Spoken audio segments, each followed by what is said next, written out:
Lighthouse family and lifted, and we've had a total. It certainly is. I'll turn you down a little bit. So we've had a total shuffle around in the studio, and we're going to welcome Nigel to join us this morning. A very good morning to you, Good Nigel.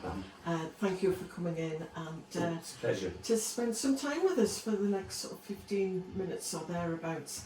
Now, the reason that Nigel is in this morning is that on Sunday is the Day of Reflection right across the UK in regard to the COVID-19 pandemic, which was 5 years ago.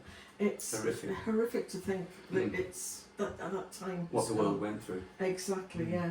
So it's an opportunity for everyone around the country to come together to remember people who were affected in all sorts of ways by the pandemic.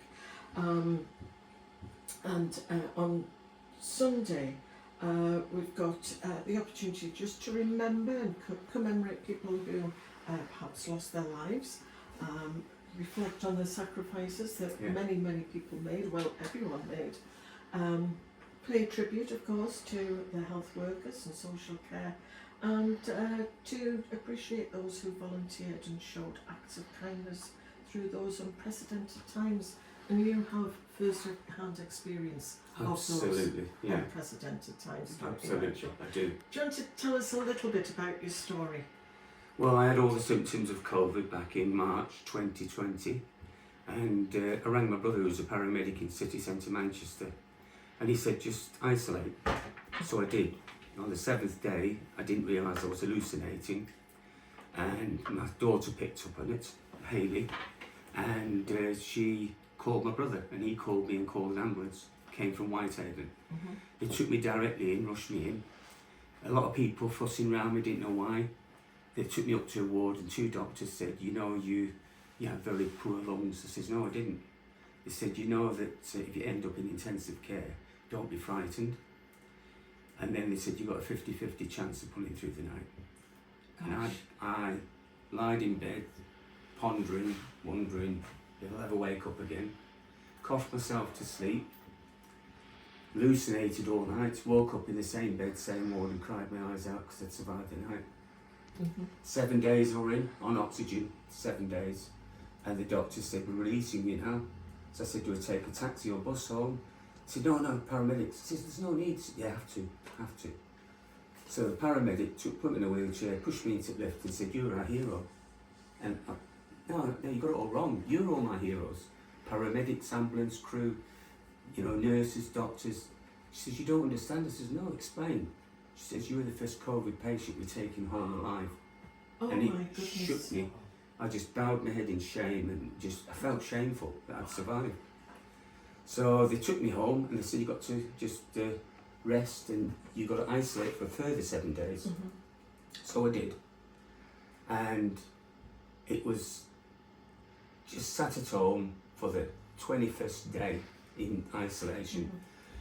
And I didn't know what to do with myself. I weren't strong enough to push the keys on my keyboard. But as soon as I was strong enough, I thought I'm going to have to write a poem for the National Health Service, worldwide. So I typed out, read it back and cried my eyes out. I'm not surprised. I couldn't read the poem without crying. So I had to keep reading the poem until because I thought if I ever have to read this out anywhere, I want to be able to be, a good face on me. It's a beautiful poem. I've been Thank you. reading it over again for the second time. It's just, it just shows what you've had. It came from the heart. It was written with tears. Yes. Well, I'm going to read it. I'm going to try and read it. I'm a bit of a softie as well, but I'm going to read it. I am an international award-winning poet. I represent the UK in 2022. Wow. We are in the presence of amazingness. Anyway, I'm going to read it, yes, I'll do my utmost. I hope I manage to give it the credit that it really deserves. So, by Nigel L. Coles, COVID-19 survivor. Well, we had the First World War and many lives were lost. The Second World War came and went, also at a great cost. In both wars, men and women were fighting on the front line, laying down their lives for us. Could we call this a crime? Now we are here to date and the Third World War is here. Different armies, different weapons, a hard battle, I fear. While the armies of the world stand by and watch and wait to see alarms going off and a different army running to the gate. So why the change and why the shock? It's not bombs and bullets flying around. Here's where you must take stock. It's a virus from out of China and it's a silent killer. The best author couldn't have written a better thriller. The war has broken out and every country must brace as this silent killer speeds towards every continent like it's a race. Guns, stuns and grenades are no use, no on to this war. A new army is needed at its front line, at its core. Never have they been here forced to the front line to protect, ill-prepared, frightened, a lot of pride within to project. So the blue and green army across the globe unite, ill-prepared with equipment, but ready to take up the fight.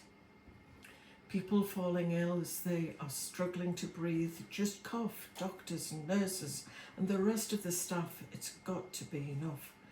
It was going to happen as it would on any front line, doctors and nurses dying before their time.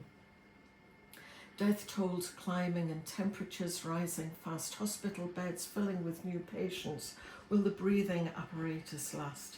A proud army smile under their masks, rise to fight.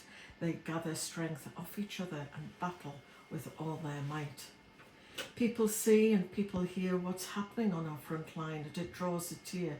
People desire to stand still, applaud and cheer to show utmost gratitude for our army of no fear.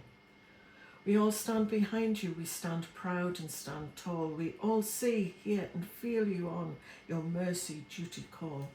We are all behind our fantastic frontline force, seeing what you are doing for us fills us with remorse. We all shout, fight, fight, fight, knock it out of the park. Doctors, nurses and the rest of the staff step up to the mark. With gowns, pinnies, gloves, masks and goggles, all set to attack. With automobile companies out there now making ventilators, helping fight back. I'm sure by the end of this a lot of heroes will arise. Too many to count, too many to award, they all deserve a prize.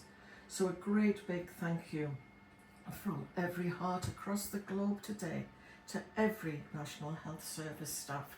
God bless you all, we pray. Yes, we do. Oh, Nigel. Yes, we do. That is amazing. Thank you so much. Thank you for coming Thank in you. and telling us your story very briefly. Yeah.